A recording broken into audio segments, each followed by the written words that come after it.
عسکری والا ہائے قیامت کی گھڑی آ گئی کیسی، سائے سے محروم تیرے ہو گئے برائے بزرگی درجات جمعی شہداء ملت جعفریہ مومنین و مومنات، اس علاقے میں بسنے والے شیعان حضر کرار جو اس جہاں پانی سے رحمت فرما کے ان کی بلندی درجات کے لیے، آپ حاضرین سفیدہ اپنے مرحومین کے احسان ثواب کے لیے، اور بالخصوص ان مومنین و مومنات مرحومین و مرحومات کے احسان ثواب کے لیے سورۃ الفاتحہ کی تلاوت فرما دیں، جس کے لیے آج دنیا میں درود الفاتحہ پڑھنے والا کوئی بھی موجود نہیں ہے۔ بسم اللہ الرحمن الرحیم، الحمدللہ رب العالمین الرحمن الرحیم مالک یوم الدین، ایاک نعبد و ایاک نستعین اهدنا الصراط المستقیم صراط الذین انعمت علیہم غیر المغضوب علیہم ولا الضالین۔ بسم اللہ الرحمن الرحیم، قل هو اللہ احد اللہ الصمد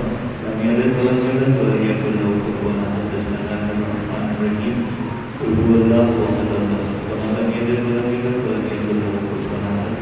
بسم اللہ الرحمن الرحیم، قل هو اللہ احد اللہ الصمد لم یلد ولم یولد ولم یکن له کفوا احد۔ لا الہ الا اللہ اللهم صل وعلى جميع المؤمنین والمؤمنات، اللهم ارزقنا زیارت الحسین علیہ السلام فی الدنیا وفی الآخرۃ شفاعۃ الحسین علیہ السلام وكل ما ارجو على الحسین علیہ السلام وجعلنا من الواقین فی ازواج الحسین علیہ السلام واحشرنا تحت لواء الحسین علیہ السلام وادخلنا الجنة من قبر الحسین علیہ السلام بحق محمد وآلہ الاطہار۔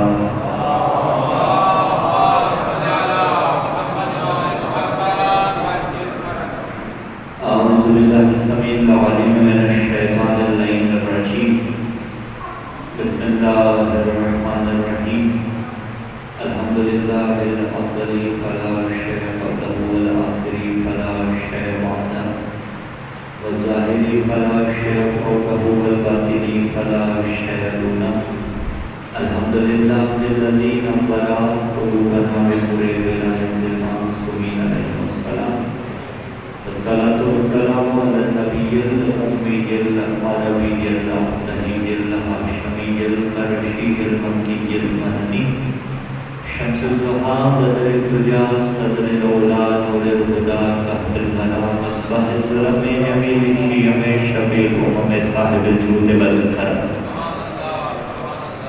سید الثقلین نبی الحرمین امام القبلتین وسیلتنا فی الدارین محبوب رب المشرقین و رب المغربین جد الحسن والحسین ابی القاسم محمد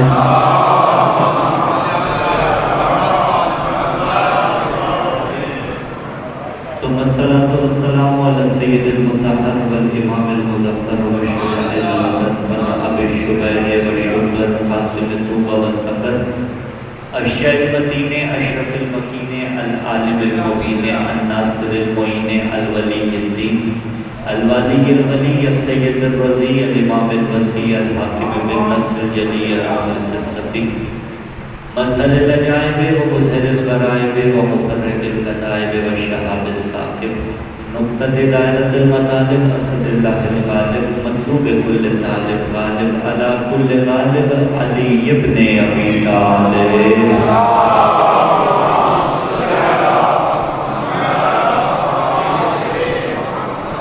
وعلى أهل بيت النبوة ومعدن الرسالة الذين أذهب الله عنهم الرجس وطهرهم تطهيرا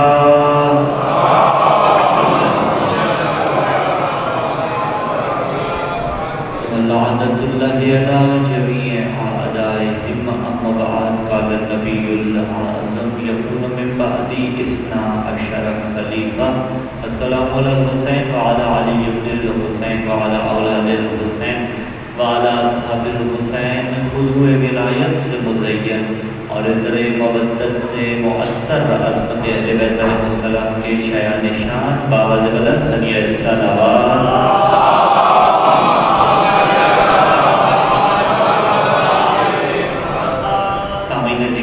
موالیان حیدر کرار صحبان علی اطہار فرزندان عالم اسلام برادران اہل سنت عاشقان محمد مصطفیٰ شیعان علی مرتضیٰ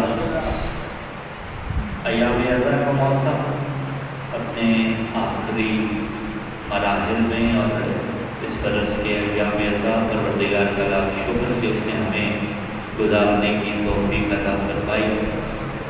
شب شہادت امام حسن عسکری علیہ السلام کے پرحسن موقع پر اب تمام موالیہ میں حضر کرار اور سوکالان امام حسن عسکری علیہ السلام کی خدمت میں تعزیت پیش کرتا ہوں اور پھر ہم اور آپ مل کر شہنشاہ دورہ مرکز دین و ایمان امام النصر والزمان اجل اللہ فرج شریف اپنے وقت کے امام کے حضور کے والد کرام کے قدر کی شہادت کے موقع پر تعزیت پیش کرتے ہیں۔ پروردگار عالم کا لاکھ احسان کہ اس نے اس شب میں بھی ہمارا شمار ان لوگوں میں قرار دیا جو آل محمد کے دروازے پہ نظر آتے ہیں۔ زندگی میں اس سے بڑی سعادت کوئی نہیں کہ خدا لم یزل لا یزال انسان کو آل محمد کے دروازے پہ آنے کی توفیق عطا کر دے۔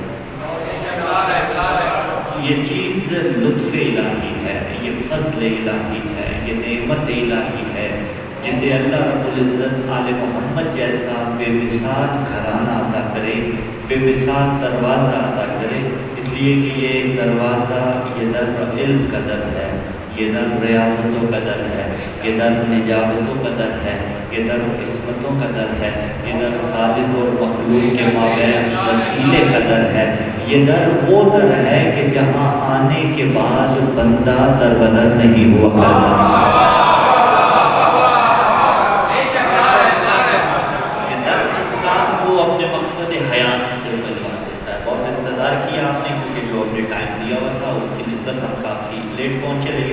کوئی ہمارا ذاتی عمل نقل نہیں تھا، کیونکہ اس سے پہلے بھی ممبر پہ تھے اور وہ بانیان کی غلطی تو ہم نہیں کہتے، لیکن کیونکہ بادشاہ مزاج ہوتے ہیں، انہوں نے جو وقت دیا تھا اس سے 1 گھنٹے 1.5 بعد ہمیں جا کے ممبر دیا، اور پھر ہماری عادت کرتی ہے کہ جب ہم ممبر پہ آ جائیں تو پھر اپنا جو پورا فریضہ ہے وہ پورا کرنے کی کوشش کرتے ہیں۔ لہٰذا آپ نے جو انتظار کیا اس کے لیے معاف فرمائیے گا، پروردگار آپ کو سلامت رکھے، اور اب کہ آپ موجود ہیں تو ہم بھی انشاءاللہ مزید کوشش کریں گے کہ پوری مسجد ادا پڑھی جائے۔ پروردگار عالم کا احسان ہے کہ اس نے ہمیں یہ دروازہ دکھایا، یہ در ریاضتوں کا در، یہ در نجابتوں کا در، یہ در انسان کو اللہ کے قریب کرتا ہے۔ رسول ملا تو اس دروازے سے ملا، آل محمد ملے تو اس دروازے سے ملے، رسول کے پانا جانشی ملے تو اس دروازے سے ملے، اور وہ جانشی کے جو سب اپنی مثال عام ہے۔ سلام کلام میں جو ہم نے حدیث مبارکہ رسول اللہ صلی اللہ علیہ وسلم کی ارشاد فرمائی، وہ مشہور معروف کہ یقول من بعدی 12 خلیفہ، میرے بعد میرے 12 خلیفہ جانشین ہوں گے۔ پھر حضرات کی کتابوں میں بھی ملتی ہے، ہماری کتابوں میں بھی ملتی ہے، اور گنتی پوری کرنا ہر انسان کا اپنا فریضہ ہے۔ ان 12 کی گنتی پوری کرنا ہر انسان کا اپنا فریضہ ہے۔ رسول اللہ صلی اللہ علیہ وسلم کی زبان مبارک سے نکلے الفاظ، لیکن کسی بھی زبان سے نکلے ہوئے الفاظ کی اہمیت کو جب دیکھنا ہو تو 2 چیزیں دیکھی جاتی ہیں۔ آپ کو میں نے شروع کر دی، یہی منزل ہے۔ ایک یہ کہ اس نے کس مقام پر وہ چیز نطق کی اور اس کے نطق کی اہمیت کیا ہے۔ دوسرا یہ کہ جو اس نے نطق کیا پیچھے کیپٹل کیا تھا جہاں سے وہ نطق لے کے آیا تھا۔ میں جو آپ کے سامنے گفتگو کر رہا ہوں، ٹھیک ہے، زمانے طالب علم میں اب بھی طالب علم ہے، خدا ساری عمر طالب علم رکھے، اس سے بڑا افتخار کوئی نہیں ہوتا۔ طالب علم جب مجھ جیسا ہی علماء کرام آنے والے گفتگو کرتے ہیں تو جو پیچھے کیپٹل ہوتا ہے وہیں سے بولتے ہیں، جتنا مطالعہ کر رکھا ہوتا ہے تفسیر پڑھی ہوگی، مغرب پڑھی ہوگی، وہیں سے بولیں گے۔ محل کون سا ہے؟ کہوٹا نہیں ہے، ادا خانہ کہوٹا کیے، امام بارگاہ پروردگار عالم سلامت رکھے۔ رسول نے فرمایا میرے بعد میرے 12 خلیفہ جانشین ہوں گے۔ یقین جانیے مسلمانوں کو رسول کا ہر فرمان سمجھ آ جاتا، اور آیا نہیں ہے، آ جاتا اگر رسول کے بولنے کی اہمیت اجاگر ہو جاتی، پتہ چل جاتا کہ یہ جو بول رہا ہے یہ کون ہے، یہ کیا لطف کرتا ہے۔ آئیے قرآن سے پوچھتے ہیں، تو جب اس نے قرآن میں سورہ نجم کی ابتدا کی تو فرمایا بسم اللہ الرحمن الرحیم والنجم اذا ہوا ما ضل صاحبكم وما غوا وما ينطق عن الهوى ان هو الا وحی یوحی، والنجم، ستارے کی قسم.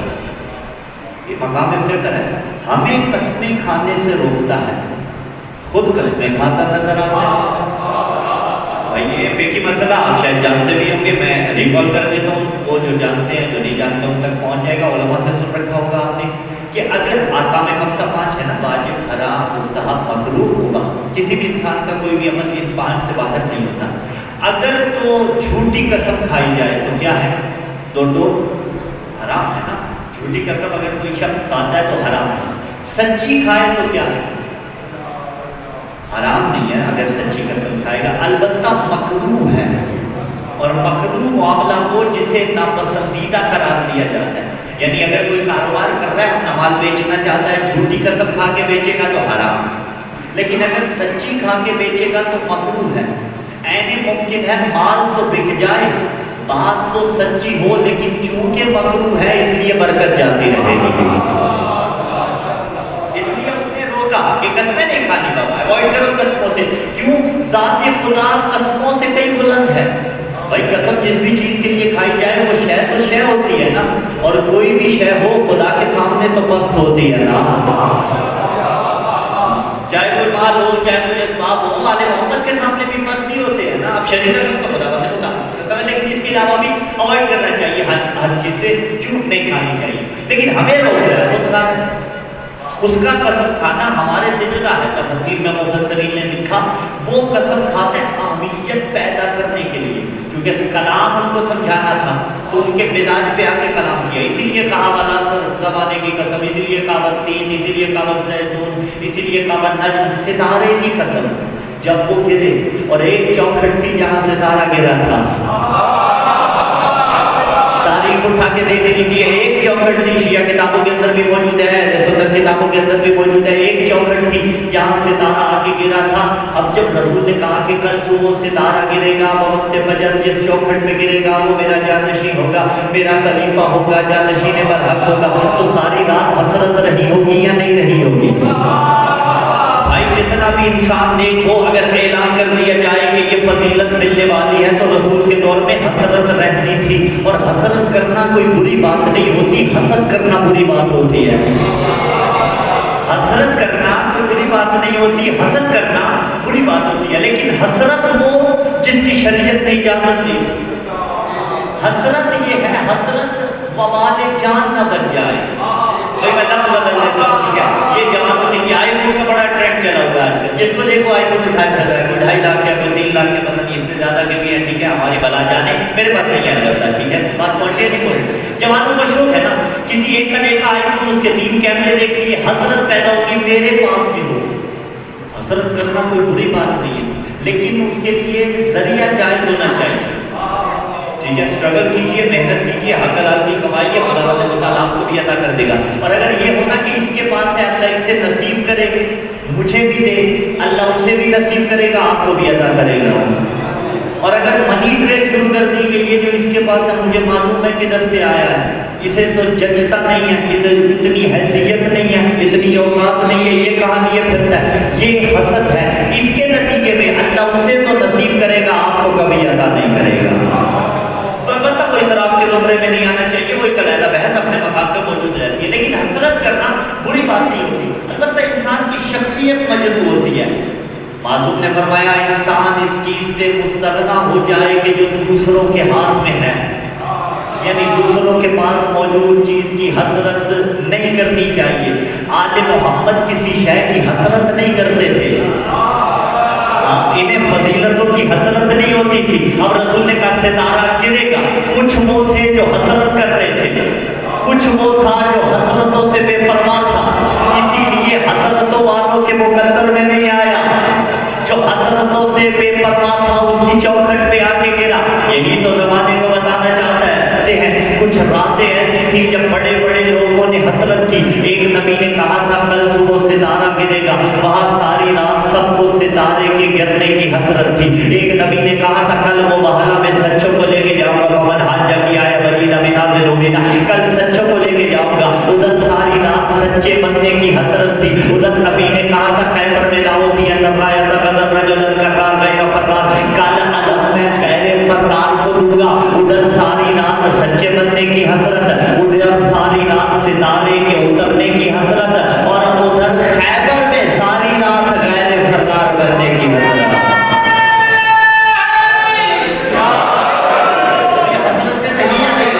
لیکن جو حسرتیں کریں وہ اور ہوتے ہیں, جو فضیلتیں ملنے کی حسرت کریں وہ اور ہوتے ہیں, اور جن کے مقدر میں فضیلت آ کے شکر کا سجدہ کرے اسے علی ابن ابی طالب کہا جاتا ہے.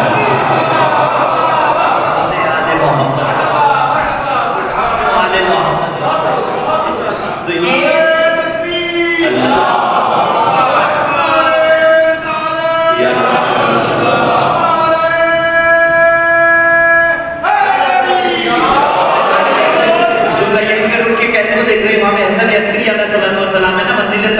گفتگو ہے, جانا مجھے وہیں پہ ہے, لیکن پھر یاد آئے یا نہ آئے, یہ جملہ مجھے یہاں یاد آ رہا ہے. تو میں کہہ رہا ہوں دیکھیے حسین ہونا فضیلت ہے یا نہیں ہے؟ فضیلت ہے. اگر کسی کو خدا بند مطالعہ نے حسن عطا کیا ہو تو اسے شکر کے سجدے بجا لانے چاہیے.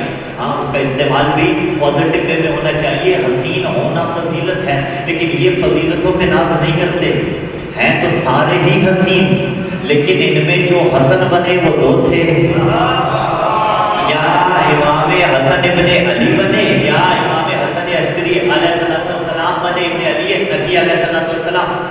تو اب یہ دونوں کے دونوں کتنے حسین تھے. ہم وہ ہوتے ہیں جو حسن مل جائے تو شکر کا سجدہ کرتے ہیں, اور جن کے مقدر میں حسن آ کے حسن کہلوانے کے لائق بنے اسے حسن عسکری کہا جاتا ہے.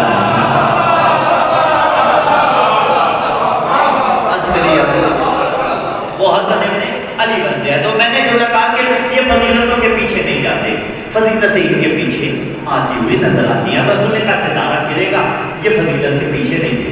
نطق کی اہمیت دیکھ رہے ہیں ہم, ستارے کی قسم ابھی بات وہیں پہ ہے. رسول کے نطق کی اہمیت واضح ہوگی تو یقین و بالبادی اشارہ واضح ہو جائے گا انشاءاللہ العزیز, اور پھر بات آگے بڑھ جائے گی. اور میں ستارے کی قسم جب وہ گرے, ایک چوکٹ تھی جہاں پہ گرے, ماذ اللہ صاحب کو تمہارا حبیب مہکا نہیں ہے. وہ نبی کو علی اللہ کہتے تھے مہک گیا ہے, علی کے فضائل پڑھتا ہے. وزیر اٹھا کے دیکھیے, یہی ملتا ہے کہ علی کے فضائل پڑھتا ہے, مہک گیا. پتہ چلا آج اگر آپ کے علی علی کرنے پہ کوئی آپ کو بہتا ہوا کہتا ہے تو پریشان ہونے کی ضرورت نہیں ہے, اس لیے کہ جنہوں نے نبی کو نہیں بخشا تھا وہ نبی کے امتی کو کیسے معاف کر سکتے ہیں. فضائل علی پڑھنا, فضائل محمد پڑھنا, رسول پڑھتے تھے فضائل علی, وہ کہتے تھے بہک گیا. قرآن کا خبردار بہتا نہیں ہے. ماں یتیم والے بابا اپنے نفس کی خواہش سے نہیں بولتا, ان ہوا الا معذوری ہوگا, وہی کہتا ہے جو وہی کہتی ہے. ایک بھائی کا فرق ہے نا, ٹھیک ہے, وہی کہہ رہا ہے جو وہی الہی ہے. اب یہاں پہ رکیے گا, یعنی جو رسول خود کر رہے ہیں وہ وہی الہی ہے, سارے کا سارا قرآن نہیں ہے. جو رسول خود کر رہے ہیں نا وہ سارے کا سارا قرآن نہیں ہے. اس لیے کہ قرآن تو فقط اور فقط 114 سورتیں اور 30 پارے, اور ممبر پہ بیٹھا ہوا ذمہ داری کے ساتھ اور اپنی زبان پڑھتے ہوئے صرف مقصد کہہ رہا ہے قرآن 114 سورتیں 30 پارے. بکری والی روایت میری کتابوں میں نہیں ہے, میری کتابوں میں نہیں ہے. مکے والا بھی وہی ہے, مدینے والا بھی وہی ہے, مشہد والا بھی وہی ہے, نجف والا بھی وہی ہے. 30 پارے 114 سورتیں.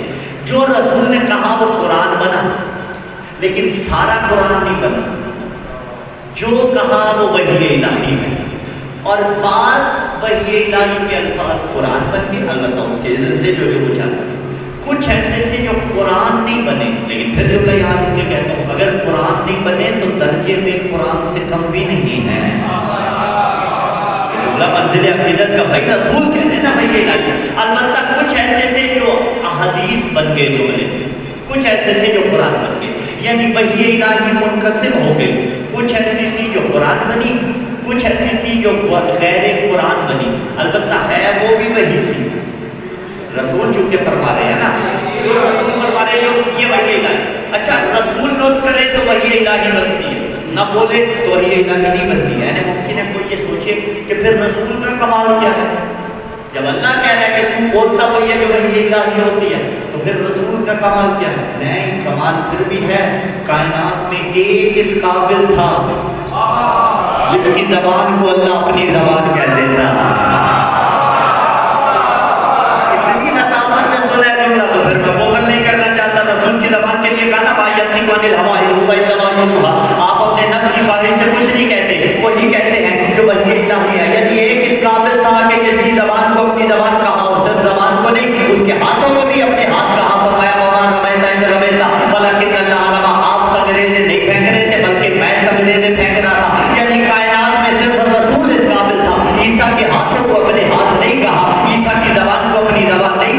موسیٰ کے ہاتھوں کو اپنے ہاتھ نہیں کہا، موسیٰ کی زبان کو اپنی زبان نہیں کہا، لیکن رسول کے ہاتھ کو اپنا ہاتھ کہہ رہا ہے، رسول کی زبان کو اپنی زبان کہہ رہا ہے۔ تو پھر غدیر میں نبی نے بلند نہیں کیا، نبی نے مولا نہیں بنایا، اس لیے کہ نبی کے ہاتھ اللہ کے ہاتھ، نبی کا کہا اللہ کا کہا، پھر غدیر میں اللہ نے بلند کیا، اللہ نے نبی پہ مولا کہہ رہا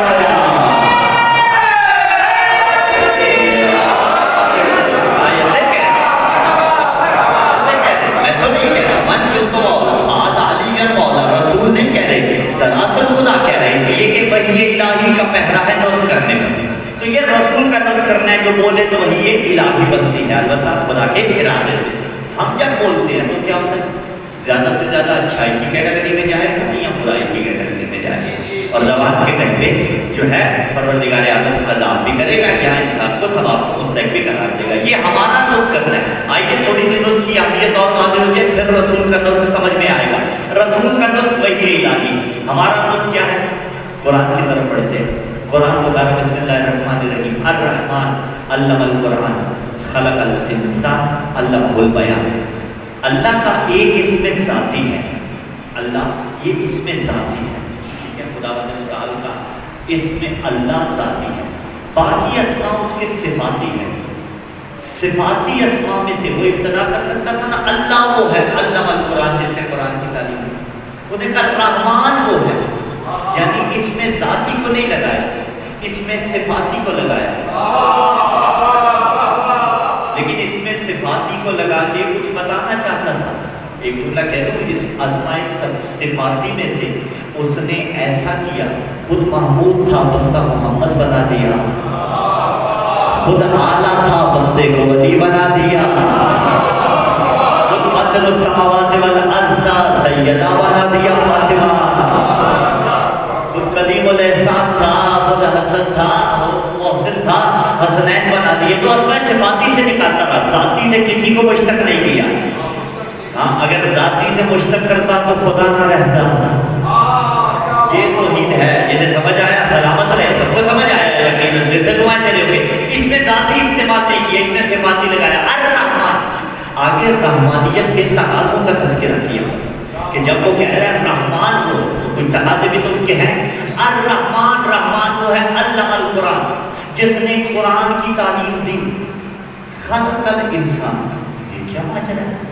پہلے خلقت کو ذکر کرتا پھر قرآن کی تعلیم، فرمایا نہیں، علم القرآن جس نے قرآن کی تعلیم دی، خلق الانسان پھر خلق کیا، یعنی تعلیم قرآن پہلے ہے، خلقت بعد میں ہے۔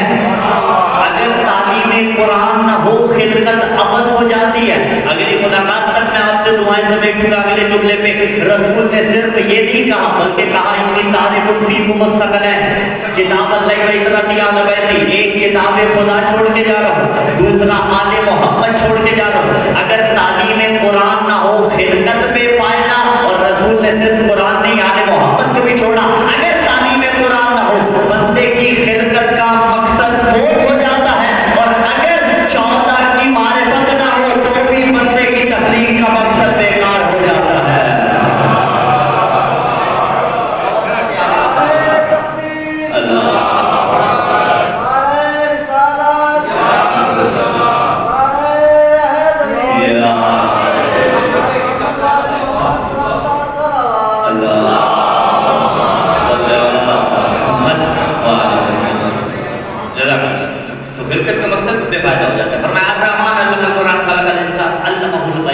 رحمان وہ ہے جس نے انسان کو بولنا سکھایا، اسے انسان کو رحمان نے بولنا سکھایا۔ تعلیم قرآن ہوگی، خلقت ہوگی، اگلی جو چیز بیان کی فرمایا علمہ البیان۔ البتہ یہ بھی جملہ ہے میرے، یہ رحمانیت کے سارے تقاضے نہیں ہیں، صرف مین اسٹریم والے تقاضے بتا رہا ہے، ورنہ رحمانیت کے سارے تقاضے بتائے جائیں تو شب یہیں پہ گزر جائے گا، یہ دوسری طرف نکل جائے گی، موضوع تبدیل ہو جائے گا۔ فرمایا علمہ البیان، رحمان وہ ہے جس نے انسان کو بولنا سکھایا، یعنی جو اسپیکنگ پاور ہے انسان کے پاس، یہ اتنی بڑی نعمت ہے کہ وہ کہہ رہا ہے رحمان وہ ہے جس نے بولنا عطا کیا۔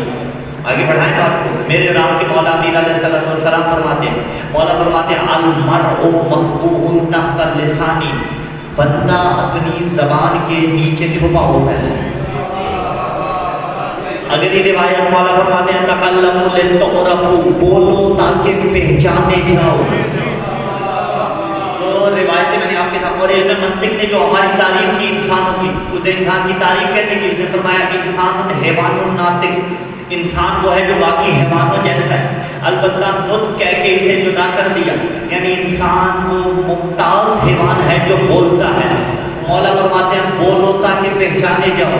مولا فرماتے ہیں بولو تاکہ پتہ چلے تمہارے اندر کیا ہے.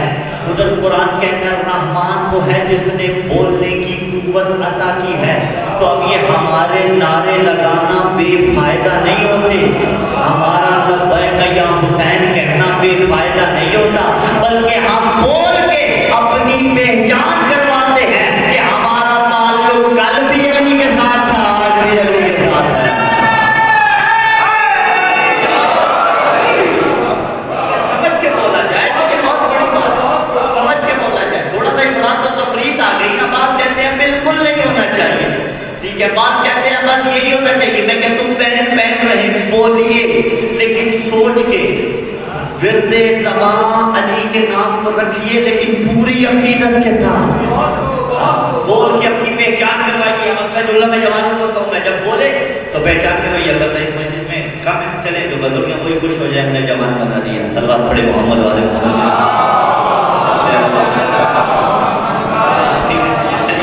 بزرگوں کے لیے جملہ نہیں ہوگا، ان کے تو سیرت پہ چلا جاتا ہے، سیکھا جاتا ہے. لیکن جتنے کچھ جوان بیٹھے ہوئے اور جو موجود ہیں یقیناً جملہ آگے جا کے پہنچا دیں گے. دیکھیے بولے تاکہ پہچانے جائیں. مولا ہمارے انسان اپنی زبان کے نیچے چھپا ہوتا ہے. جب مجلس اعظم میں آتا ہوں، میں علی کے نام کا نعرہ لگاتا ہوں، میں نے اپنے آپ کو علی کے ساتھ مختص کر دیا. جب میں نے جلوس میں جا کے نوحانی کی، میں نے علی کے ساتھ مختص کر دیا. پہنچ رہی ہے بات بچوں میری قوم کے مہمان. جب میں نے آ کے نعرہ حیدری لگایا، میں نے پہچان کروا دی کہ میں علی والا ہوں.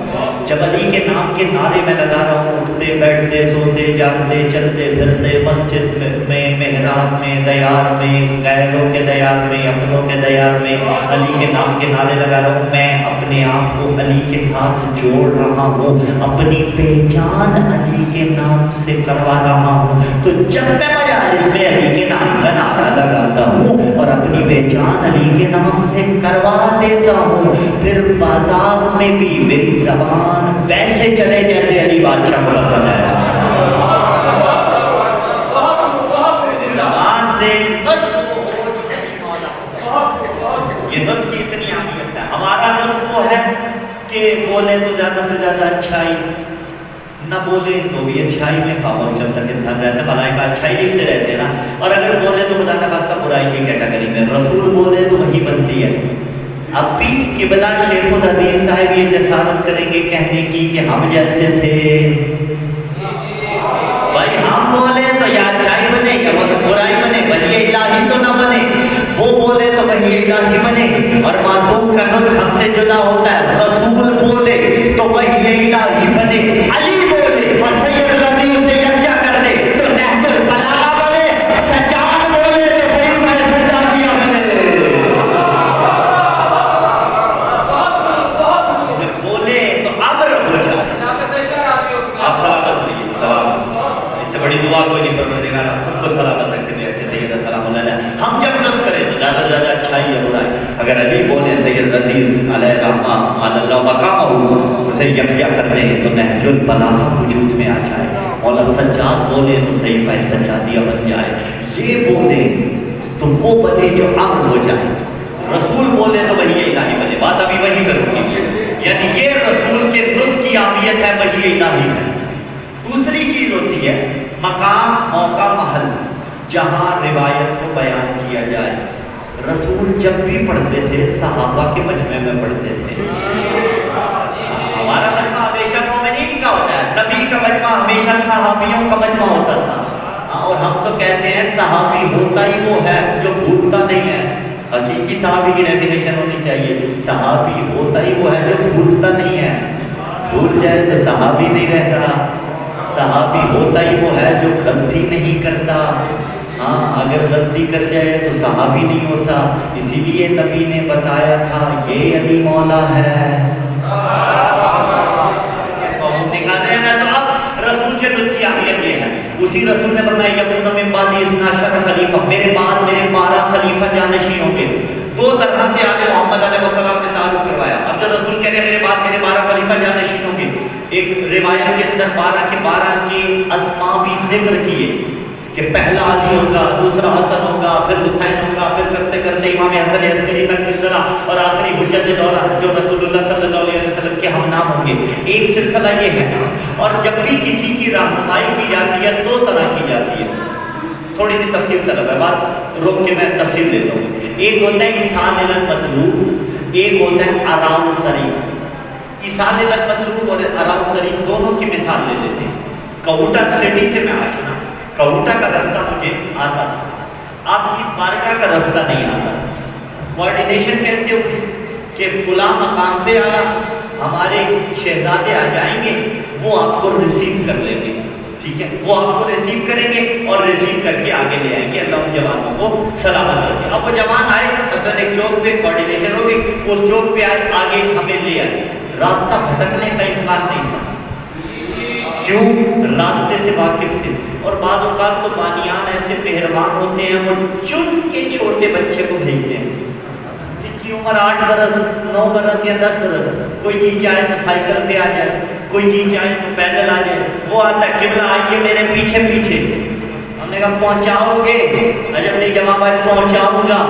کیوں؟ اس لیے کہ جو راستہ دکھانے آئے اس کی عمر نہیں دیکھا کرتے.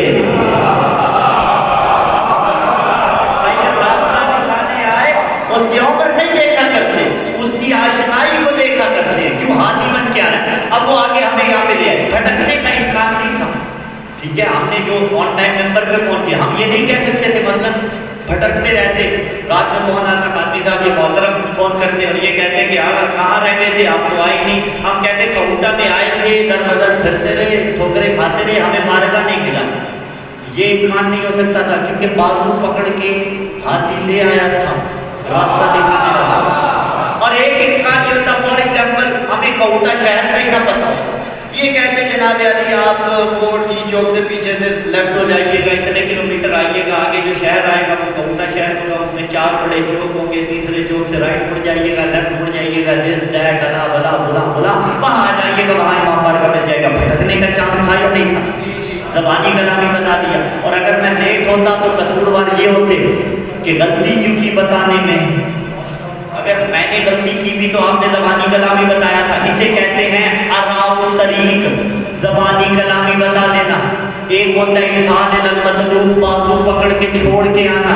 اگر نبی کہتے نا فلاں علی مولا ہے تو زمانہ کہتا ہمیں ملا نہیں کون سا علی مولا ہے. نبی نے قدیر میں اراء الطریق استعمال نہیں کیا، ایصال المطلوب استعمال کیا کہ جس کا میں محمد مولا فلاں محلے والا نہیں، یہ علی ابن ابی طالب مولا.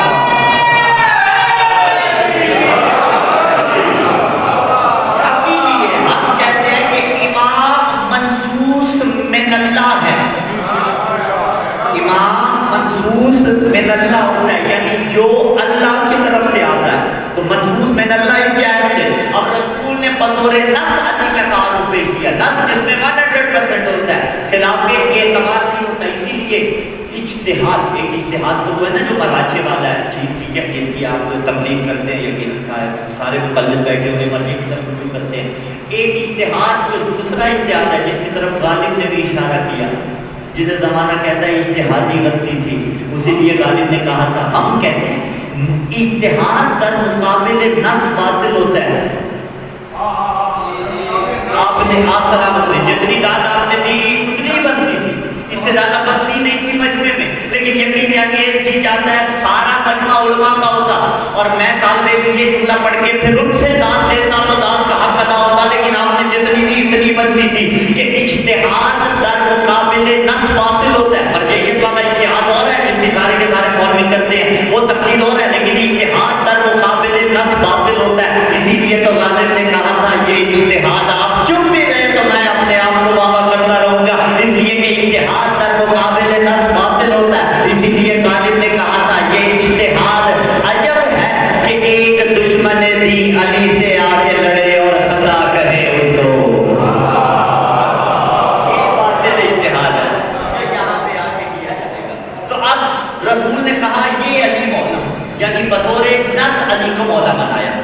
ہر امام نے دوسرے امام کا جو تعارف کروایا وہ بطور نص کروایا. مولا علی نے تعارف کروایا یہ حسن مولا, مولا حسن نے تعارف کروایا یہ حسین مولا, مولا حسین نے تعارف کروایا یہ علی زین العابدین مولا, مولا علی زین العابدین نے تعارف کروایا یہ محمد باقر مولا, مولا امام باقر نے تعارف کروایا یہ جعفر صادق مولا, مولا جعفر صادق نے تعارف کروایا یہ حسین کاظم مولا, مولا حسین کاظم نے تعارف کروایا یہ علی رضا مولا, مولا علی رضا نے تعارف کروایا یہ محمد تقی مولا, مولا محمد تقی نے تعارف کروایا یہ علی نقی مولا, مولا علی نقی نے تعارف کروایا یہ حسن عسکری مولا, مولا حسن عسکری نے تعارف کروایا یہ حجت دورہ مولا. سب کی عزتوں پہ بابا نے بلند سلوات کی تلاوت فرما دیجیے. اللہ صلی اللہ محمد. مولا نے ہر امام نے دوسرے امام کا تعارف کروایا اور مولا امام حسن عسکری علیہ السلام خود تعارف کروا کے جا رہے ہیں وقت کے امام کا. ایک اللہ یاد ہو کہ کہوں نبیوں کی محنتوں کو کس نے بچایا؟ رسول اللہ صلی اللہ علیہ وسلم نے. رسول کی محنتوں کو کس نے بچایا؟ علی نے. علی کی محنتوں کو کس نے بچایا؟ حسن نے. حسن کی محنتوں کو کس نے بچایا؟ حسین نے. تو 11 کے 11 اماموں نے رسول کی محنت کو بچایا. رسول نے 1.25 لاکھ نبیوں کی محنت کو بچایا. اور حجت دورہ جب آئیں گے تو کیا کریں گے؟ وہ 11 کے 11 اماموں کی محنت کو بچائیں گے اور اس کے ساتھ ساتھ رسول کی محنت کو بچائیں گے اور کم و بیش 1,24,000 نبیوں کی محنتوں کو بچائیں گے جو کم و بیش 1,23,999 نبیوں کی محنتوں کو بچائے. اسے محمد مصطفیٰ کہا جاتا ہے. جو 1.25 لاکھ نبیوں کی محنت کو بچائے اسے علی ابن ابی طالب کہا جاتا ہے. اور علی سے لے کے حسن عسکری علیہ السلام تک مولا حسن عسکری جو اپنے سے پہلے 10 اماموں کی اور 1.25 لاکھ نبیوں کی محنت بچائے اسے حسن عسکری کہا جاتا ہے. اور حجت دورہ جو اپنے سے پہلے 11 اماموں کی محنت بھی بچائے 1.25 لاکھ نبیوں کی محنت بھی بچائے اسے حجت دورہ کہا جاتا ہے. اور جو حجت دورہ کو بچا کے پردہ غیب میں اللہ کے حوالے کرے اسے حسن عسکری کہا جاتا ہے.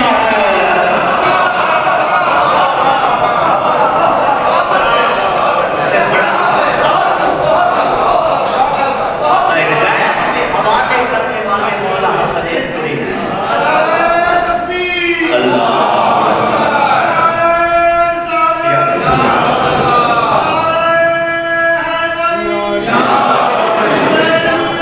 زندہ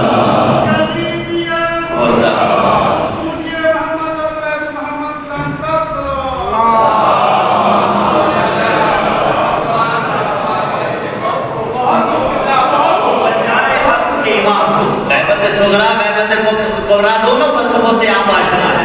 لیکن جس نے بچایا وقت کے امام کو, کیونکہ حالت وہاں پہ کیا تھی, وہ چاہتے تھے حجت دورہ دنیا میں ہی نہ آئے. امام حسن عسکری علیہ السلام جو ظاہری طور پر مولا نے امامت کی ہے, یہ تو پیدا ہونے کے بعد سے لے کے امام ہوتا ہے. 28 برس میرے مولا کی کل عمر بنتی ہے جس میں سے 6 سال مولا نے ظاہری طور پر حکومت کی ہے. آپ کہیں گے حکومت تو عباسیوں کے پاس تھی. بابا وہ جسموں کے بادشاہ تھے, یہ دلوں کے بادشاہ ہیں. سامرہ کتنے گئے ہوئے ہیں, جتنے گئے ہیں اللہ دوبارہ لے کے جایا. آج دیکھ لیجیے جو جسموں کے بادشاہ تھے ان پہ لعنت ڈالنے کوئی نہیں آتا. یہاں سینے چلنی کروا لیتے ہیں پھر بھی سامرہ میں عسکریین کی زیارت کے لیے جاتے ہیں. آباد رہے وہ سے اللہ سلامت رکھے, اللہ کا وعدہ. تو مولا امام حسن عسکری علیہ السلام نے بچایا حجت دورہ کو. جو 6 برس مولا کی ظاہری امامت کا ٹائم پیریڈ ہے نا, 256 ہجری سے لے کے 260 ہجری تک, 255 ہجری میں امام زمان دنیا سے آ گئے. یعنی 5 سال تک جس نے حجت دورہ کی حفاظت کی ہے. کیسے حفاظت کی تھی, بچا کے رکھا. اصل تو عبادت کرنے والی ذات خدا تھی, لیکن اگر محمد کو ابو طالب پالے تو بھی قصیدہ پڑھا جاتا ہے. اسی طرح وقت کے امام کو حسن عسکری پالے تو بھی قصیدہ پڑھا جاتا ہے. نام میرے مولا کا حسن عسکری یعنی فوجی قیادت کے نیچے زندگی گزارتے. جن کی ساری زندگی خود مولا کا جو روضہ مبارک ہے یہ بھی مولا کے گھر میں ہی بنا تھا، یعنی وہاں پہ مولا کو قید کیا گیا اور بھی زندان تھے۔ 3 عباسی خلفاء کا دور، اپنے دور میں مولا نے یہ دیکھا بھی اللہ ان پہ لعنت کرے، اس کا دور دیکھا تھا ان کے اجازت میں بھی لعنت ہو، تو اب مولا ٹھیک ہے مولا زندگی گزار رہے ہیں۔ وہ لائف چلا رہا تھا، جہاں بھی چلے ایک دم سے پریشانی بن جاتی ہے، سلوات پڑھی محمد علیہ وسلم۔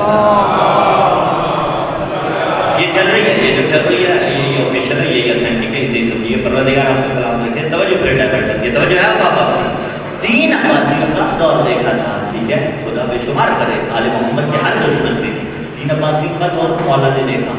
خود حسن عسکری کتنے زیادہ چیلنجز کا سامنا ہے، شیعوں سے ملاقات نہیں ہو رہی، قید میں رہ رہے ہیں، وقت کے امام کو بھی بچانا ہے، اور جتنی زیادہ سب سے زیادہ غیب کی خبریں جانتے ہیں کس ہستی نے دی؟ امام علم غیب جانتا ہے بھائی، بے اذن اللہ البتہ، یعنی اللہ کے اذن سے۔ مولا سجاد علیہ السلام نے جو خطبہ پڑھا تھا نا دربار شام میں، اس میں فرمایا تھا انا عیبۃ علم اللہ، میں اللہ کے علم کا عیبہ ہوں۔ مولا امیر کی طرف اشارہ کیا، اس کا بیٹا ہوں جو علم الہی کا عیبہ ہے۔ علم الہی کا عیبہ کسے کہا جاتا ہے؟ عیبہ سمجھتے ہیں یہ مستورات زیور پہنتی ہیں نا، زیور جس ظرف میں رکھا جاتا ہے اسے عیبہ کہا جاتا ہے، یعنی جیولری باکس کو عیبہ کہا جاتا ہے۔ فرمایا علی اللہ کے علم کا عیبہ ہے، یعنی جس ظرف میں اللہ اپنا سارا علم رکھ دے اسے علی ابن ابی طالب کہا جاتا ہے۔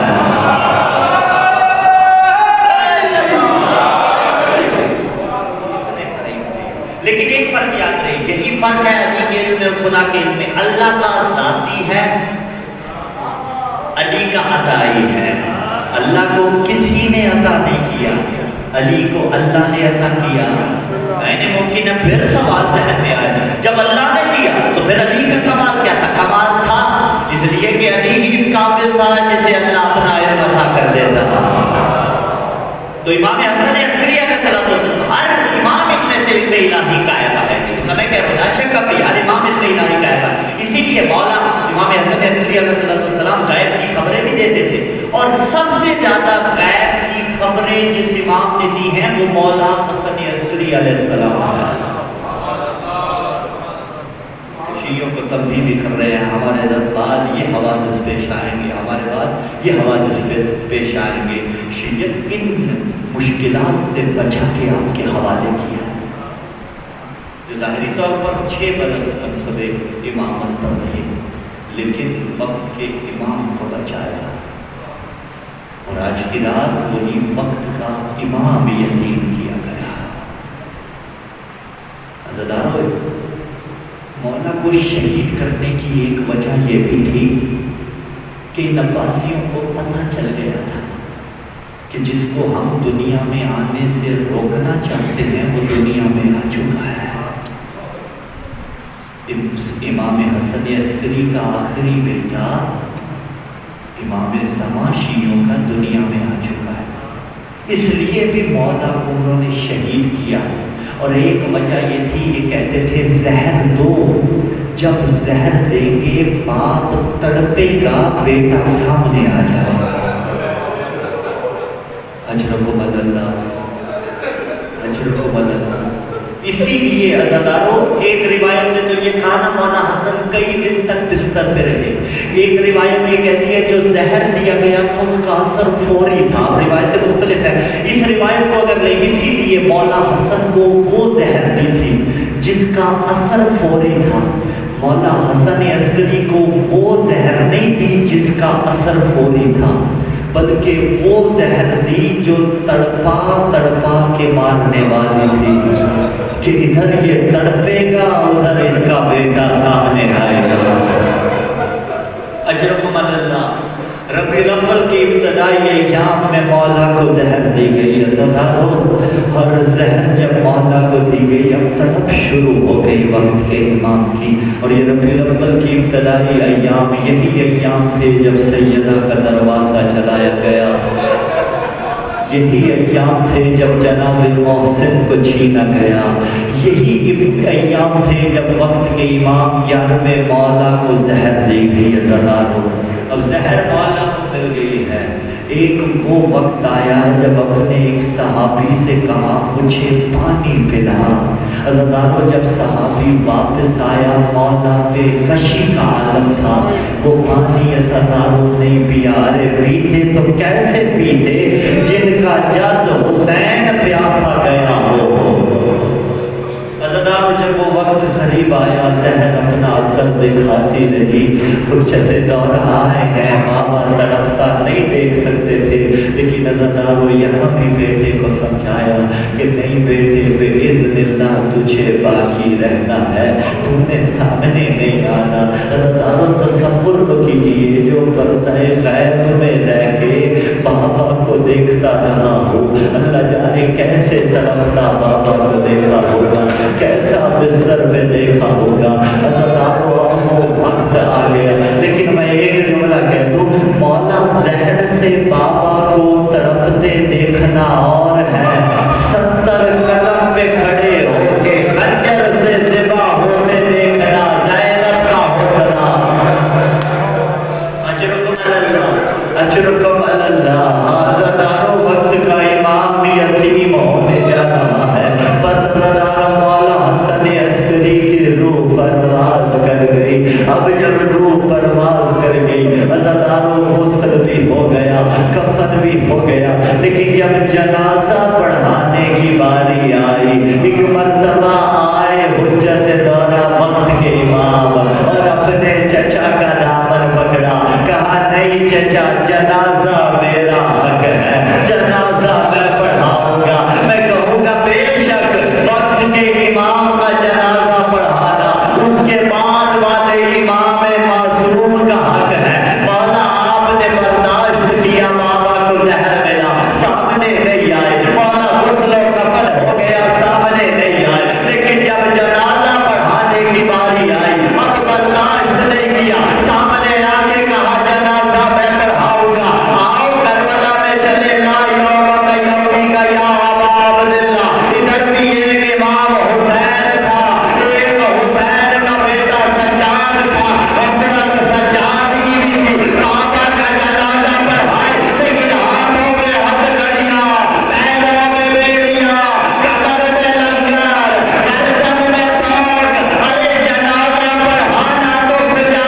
سجاد ایسے گزرا جیسے بابا کا وارث کوئی نہیں. ارے 11ویں مولا کو دفن بھی کیا گیا, زہر دینے والے بھی آ گئے, سارا سامنا آ گیا. مولا کو دفن بھی کیا گیا, لاشیں کی میں حرمتی نہیں کی گئی. میں کہوں گا مولا آپ کا بیٹا بھی چھوٹا تھا, اگرچہ وقت کا امام تھا, لیکن کسی نے اسے تماشا نہیں مارا. ارے قسمت سکینہ کی بابا کی شہادت کے بعد تماشے لگے. اے مولا حسن عسکری آپ کے بیٹے کو تازیانہ نہیں مارا گیا, لیکن سجاد کو اتنے تازیانے لگے اور بیٹوں کو تازیانے لگے تو برداشت ہوتا ہے. اور دعا مانگا کرو کوئی بیٹی ہے وہ تازیانے لگانے. اسی لیے تو رہائی مانگے جب زینب نانا کے مزار پہ آئے. کہا نانا اگر زینب دکھا سکتی تو تمہیں دکھاتی. ارے ظالموں نے زینب کو کتنا مارا.